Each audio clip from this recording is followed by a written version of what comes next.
Assalamualaikum warahmatullahi wabarakatuh. Salam bahagia selalu buat sahabat channel mirisnya kehidupan zaman sekarang. Mari kita simak dan mulai ceritanya. Langit pagi itu tampak cerah. Namun tidak ada satupun yang mampu mengusir kelam yang membelenggu hati Amanda. Di usianya yang masih muda, dunia telah memberinya ujian yang berat. Jauh lebih berat dari yang bisa ia bayangkan. Luka batin yang dalam terasa semakin sulit untuk sembuh. Meski sudah lama berusaha menahan dan mengubur semuanya dalam-dalam. Amanda, seorang gadis yang dahulu ceria dan penuh impian, kini terlihat berbeda. Kehilangan sang ayah 3 tahun lalu menjadi pukulan yang sulit diterima. Ayahnya adalah sosok yang selalu ada untuknya, yang memberi semangat dan bimbingan.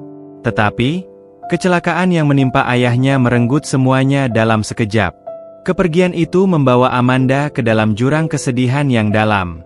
Tidak hanya itu, perpisahannya dengan kekasih yang telah lama menjalin hubungan dengannya semakin memperburuk keadaan.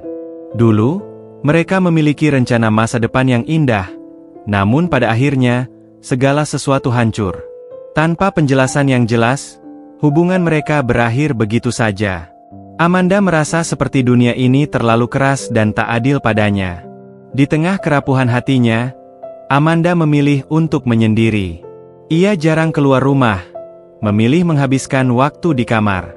Setiap hari, wajah ayahnya dan kenangan indah bersama kekasihnya berputar-putar dalam pikirannya. Ia merasa kosong, dan tak ada seorang pun yang mampu mengerti betapa dalam luka yang ia rasakan.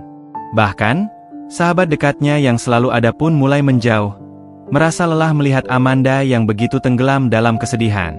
Namun, ada satu hal yang tidak pernah bisa Amanda lupakan. Setiap malam, sebelum tidur, ia selalu memandangi foto ayahnya yang tersenyum dengan hangat, dan ia merasa seolah ayahnya masih menatapnya dengan penuh cinta. Itulah yang membuatnya berusaha bertahan. Meski dalam hati, Amanda merasa rapuh. Di suatu pagi yang dingin, Amanda duduk di beranda rumah, menatap kebun yang mulai kering. Bunga-bunga yang dahulu sering mekar di taman kini mulai layu. Amanda merasa begitu kosong, seperti kebun itu, yang kehilangan warna dan keindahannya. Apakah aku akan terus begini? Pikirnya. Air matanya mulai menetes perlahan. Ada perasaan yang tak bisa ia ungkapkan dengan kata-kata. Sebuah rasa sepi yang begitu dalam.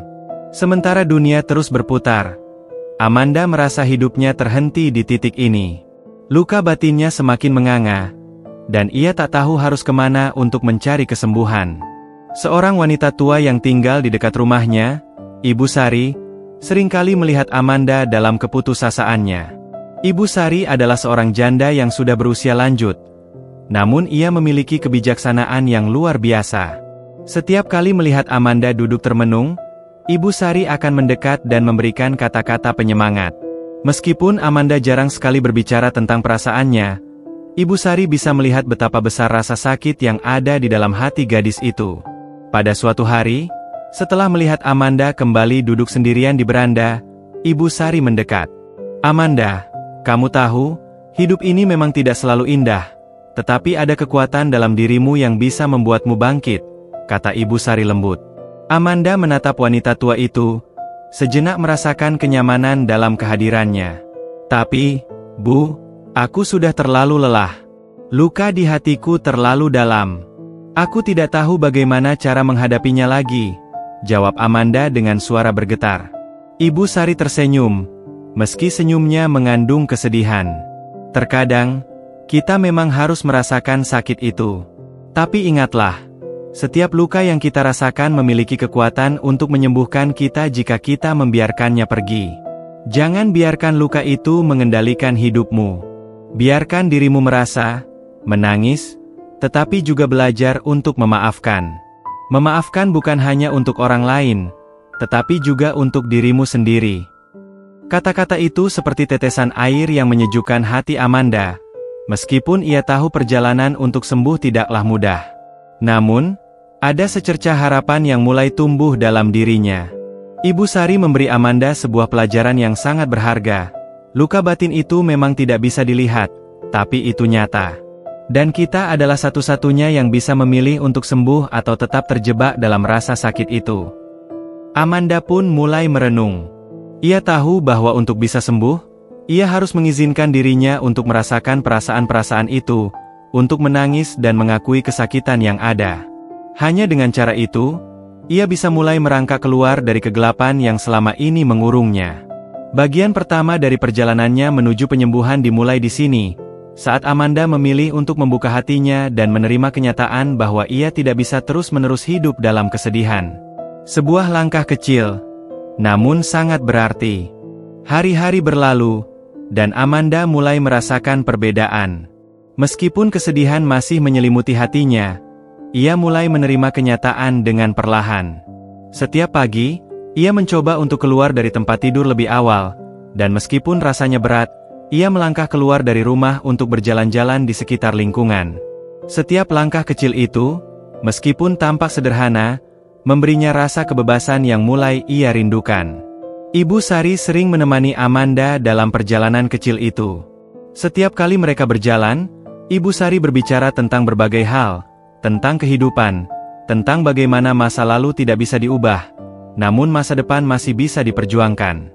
Amanda tidak selalu mengerti semuanya, tetapi ada sesuatu dalam setiap kata yang disampaikan Ibu Sari yang memberi kedamaian pada hati yang terluka ini.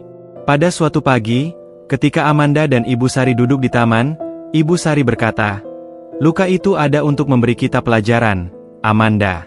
Pelajaran tentang bagaimana kita bisa lebih kuat, lebih bijaksana.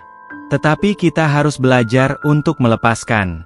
Seperti bunga yang mekar, kita pun harus membuka hati untuk menerima segala yang datang, meskipun itu menyakitkan." Amanda menatap langit biru yang cerah, dan untuk pertama kalinya dalam waktu yang lama, ia merasa sedikit lebih ringan. Kata-kata Ibu Sari mulai meresap dalam dirinya. Mungkin ini saatnya ia berhenti terus berlarut-larut dalam kesedihan. Mungkin sudah saatnya ia untuk bangkit.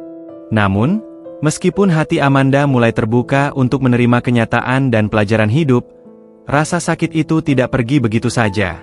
Setiap malam, saat ia sendirian, kenangan tentang ayahnya kembali menghampiri. Wajah sang ayah yang penuh kasih, pelukan hangatnya yang selalu membuatnya merasa aman, semuanya itu terasa hilang begitu saja. Ia merasa seperti ada bagian dari dirinya yang hilang, dan tidak tahu bagaimana cara menemukannya kembali. Di tengah kesendirian itu, Amanda mulai menulis. Ia tidak tahu kenapa, tetapi ada sesuatu dalam dirinya yang mendorongnya untuk mengekspresikan perasaan melalui tulisan. Setiap malam, ia menulis di jurnalnya, mencurahkan segala kesedihan, kemarahan, dan kebingungannya. Tulisannya menjadi cermin dari hati yang hancur, tetapi juga harapan yang mulai tumbuh. Ia menulis tentang ayahnya, tentang cintanya yang hilang, dan tentang semua perasaan yang selama ini ia pendam. Suatu malam, setelah menulis di jurnal, Amanda duduk termenung di meja kerjanya. "Apakah aku bisa benar-benar sembuh?" tanyanya pada dirinya sendiri. "Apakah rasa sakit ini akan hilang seiring waktu?" Ia merasa bingung. Terkadang, ada saat-saat di mana ia merasa jauh lebih baik, tetapi di lain waktu, kesedihan itu datang kembali tanpa diundang. Malam itu, saat Amanda menulis tentang kesedihannya yang tak kunjung usai, tiba-tiba ponselnya bergetar. Itu adalah pesan dari sahabat lamanya, Clara, yang sudah lama tidak berhubungan. Clara mengirim pesan singkat, "Amanda, aku mendengar kabar tentang apa yang terjadi. Aku tahu kita sudah lama tidak berbicara, tapi aku ingin kamu tahu, aku ada untukmu. Kalau kamu butuh teman, aku siap menemanimu." Amanda terkejut. Meskipun hubungan mereka sempat renggang, pesan itu membuatnya merasa sedikit lebih tenang. Ia tidak bisa menahan air matanya yang kembali jatuh. Ada rasa haru yang menyelimuti dirinya. Terkadang, dunia memang terasa sangat kejam, tetapi masih ada orang-orang yang peduli. Clara adalah salah satunya. Tanpa pikir panjang, Amanda membalas pesan itu. "Terima kasih, Clara. Aku tidak tahu harus mulai dari mana, tapi aku merasa sangat kesepian. Aku merasa seperti aku sudah kehilangan segalanya." Pesan itu terkirim, dan Amanda merasa sedikit lega. Sekalipun hanya lewat pesan, merasa ada seseorang yang peduli, sudah cukup membuat hatinya sedikit terobati. Beberapa hari kemudian, Clara datang mengunjungi Amanda. Mereka duduk berdua di ruang tamu, minum teh, dan berbicara tentang kehidupan mereka masing-masing. Clara mendengarkan dengan sabar, tanpa menghakimi, hanya memberikan dukungan. Amanda merasa sangat terbantu, karena akhirnya ada seseorang yang bisa ia ajak bicara tanpa merasa terbebani. Luka batin itu memang menyakitkan, Amanda, kata Clara dengan lembut. Tapi ingatlah, tidak ada yang bisa menyembuhkannya selain diri kita sendiri. Kita bisa terus terperangkap dalam rasa sakit itu, atau kita bisa memilih untuk menerima dan melangkah maju. Kamu tidak perlu melakukannya sendirian. Kata-kata Clara itu menembus hatinya dengan dalam. Amanda menyadari bahwa meskipun ia merasa sangat terluka, ia tidak perlu menjalani semuanya sendirian. Ada orang-orang di sekitarnya yang peduli, yang siap membantunya dalam perjalanan penyembuhan ini. Hari demi hari, Amanda mulai merasa sedikit lebih kuat. Ia tidak lagi menyembunyikan perasaannya di balik dinding kesedihan. Ia mulai berbicara lebih banyak, lebih terbuka, dan membiarkan orang lain masuk ke dalam hidupnya. Dengan bantuan Clara, dan dengan dukungan dari Ibu Sari, Amanda mulai belajar untuk merelakan masa lalunya, menerima luka batinnya, dan membuka hati untuk menerima kehidupan yang lebih baik. Namun, perjalanan ini masih panjang. Amanda tahu bahwa proses penyembuhan membutuhkan waktu. Kadang-kadang, ia merasa mundur, tetapi dengan setiap langkah kecil, ia semakin dekat dengan pemulihan. Perasaan kesepian dan terluka itu mungkin tidak akan hilang sepenuhnya, tetapi Amanda akhirnya belajar untuk hidup bersama luka-luka itu. Waktu terus berjalan, dan Amanda mulai merasakan perubahan dalam dirinya. Proses penyembuhan memang tidak pernah mudah, namun ia belajar untuk menerima setiap bagian dari perjalanan itu. Kini, ia tidak hanya mengandalkan dirinya sendiri, tetapi juga orang-orang yang dengan setia berada di sampingnya. Ibu Sari, Clara, bahkan teman-teman baru yang ia temui di komunitas dukungan, semuanya berperan penting dalam mengembalikan kepercayaan dirinya yang hampir hilang.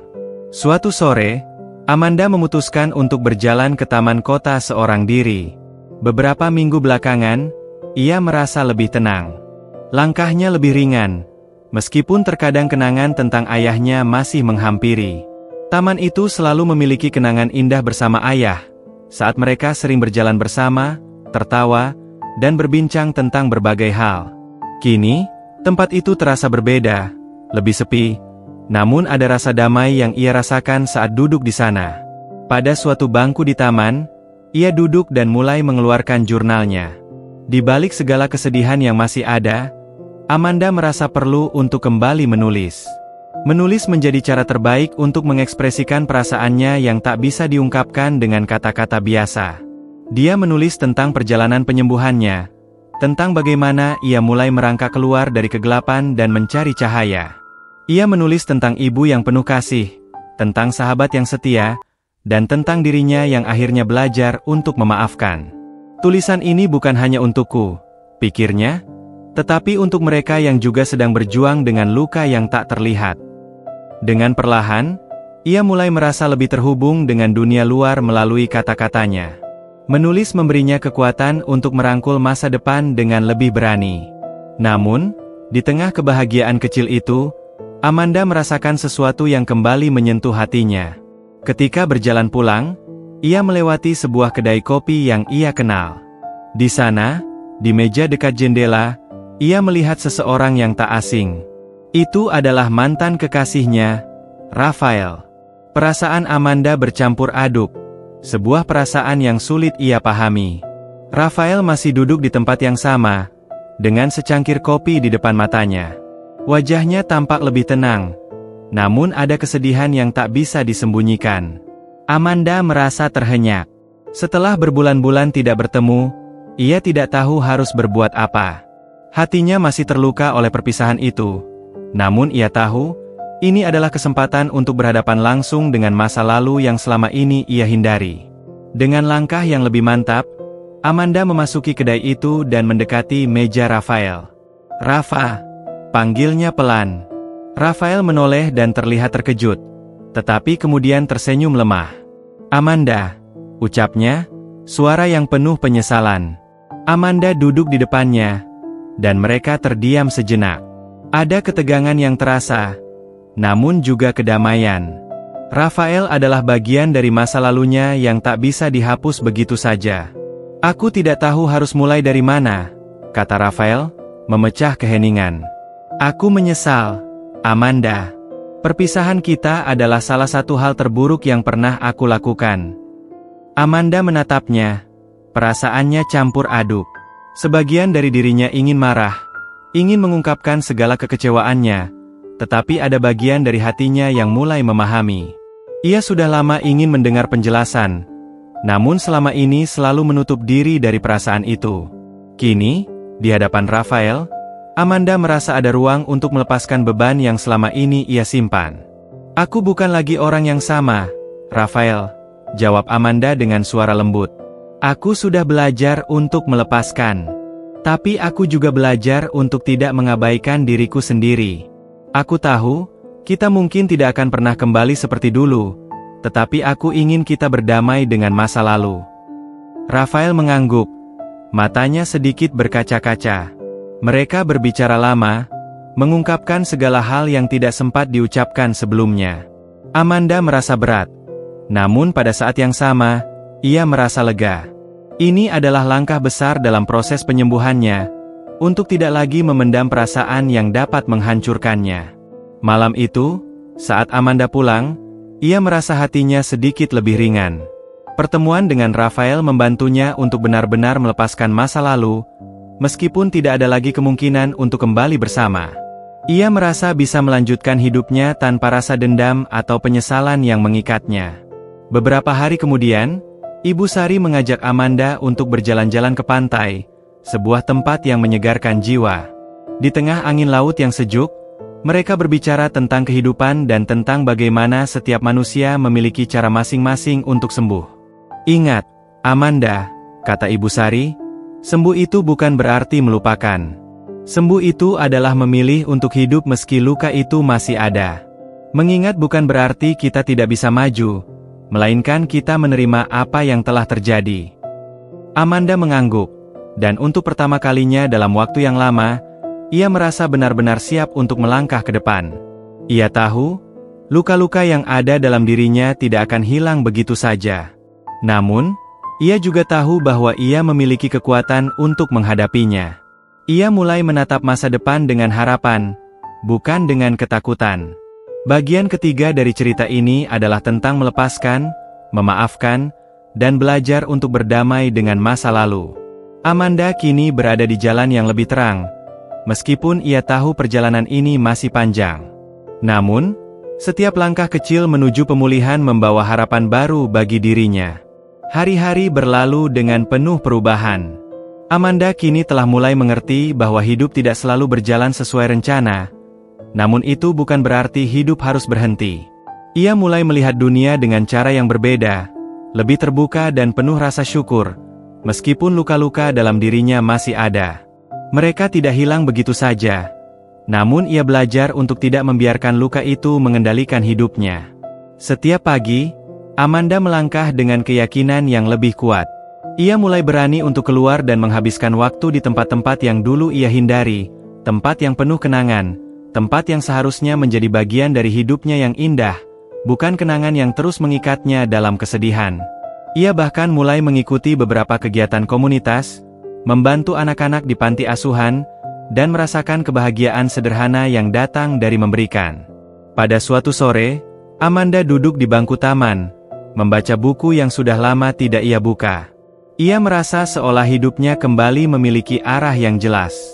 Dalam setiap halaman buku itu, ia menemukan pelajaran hidup yang menyentuh hatinya. Kata-kata itu tidak hanya tentang teori atau ilmu, tetapi juga tentang keberanian untuk berubah, tentang pengampunan, tentang menerima diri sendiri dan orang lain. Tiba-tiba, ponselnya bergetar. Itu adalah pesan dari Clara. Aku tahu kamu sedang menjalani perjalanan yang berat, Amanda. Tapi kamu lebih kuat dari yang kamu kira. Aku bangga padamu. Pesan itu membuat hati Amanda tersentuh. Ia telah banyak berubah, dan perubahan itu bukan hanya untuk dirinya, tetapi juga untuk orang-orang di sekitarnya. Beberapa minggu setelah itu, Amanda mendapat tawaran pekerjaan yang membuatnya terkejut. Ia diundang untuk bekerja di sebuah organisasi yang bergerak dalam bidang sosial, yang mendukung penyembuhan bagi mereka yang memiliki masalah mental dan emosional. Mereka melihat potensi dalam dirinya, potensi untuk membantu orang lain yang sedang berada dalam kesulitan yang sama. Di awal-awalnya, Amanda ragu. Ia merasa belum sepenuhnya pulih dan takut jika ia akan terlalu terbebani dengan masalah orang lain. Namun, Ibu Sari berkata kepadanya, "Membantu orang lain adalah cara kita untuk menyembuhkan diri kita sendiri, Amanda. Kamu tidak hanya akan membantu mereka, tetapi juga dirimu sendiri." Akhirnya, Amanda memutuskan untuk menerima tawaran itu. Ia menyadari bahwa membantu orang lain yang sedang berjuang seperti dirinya adalah salah satu cara terbaik untuk sembuh. Pekerjaan baru ini memberinya tujuan hidup yang lebih jelas. Ia bertemu dengan banyak orang yang memiliki latar belakang dan kisah hidup yang berbeda, dan ia belajar banyak dari mereka. Masing-masing dari mereka membawa pelajaran tentang ketahanan dan kekuatan untuk bertahan, meskipun terkadang rasa sakit datang begitu mendalam. Di antara mereka, Amanda bertemu dengan seorang pria bernama Danu, yang juga bekerja di organisasi yang sama. Danu memiliki kisah hidup yang penuh perjuangan, dan meskipun ia telah melalui banyak hal yang berat, ia memiliki semangat yang luar biasa untuk membantu orang lain. Seiring waktu, mereka menjadi teman baik, dan Amanda merasakan kedamaian dalam kehadirannya. Danu tidak hanya mengajarkan Amanda tentang pentingnya mengasihi diri sendiri, tetapi juga tentang pentingnya memaafkan, bahkan kepada orang-orang yang mungkin tidak pernah meminta maaf. Suatu malam, setelah bekerja lembur bersama Danu, Amanda duduk di sebuah kafe kecil dan berbicara tentang hidup. "Kadang aku merasa tidak layak untuk bahagia," kata Amanda. "Aku merasa ada begitu banyak rasa sakit yang aku bawa, terlalu berat untuk dilepaskan." Danu tersenyum dan menatap Amanda dengan penuh pengertian. "Amanda, kamu bukanlah luka-luka itu. Kamu adalah seseorang yang terus berjuang, yang tidak pernah menyerah.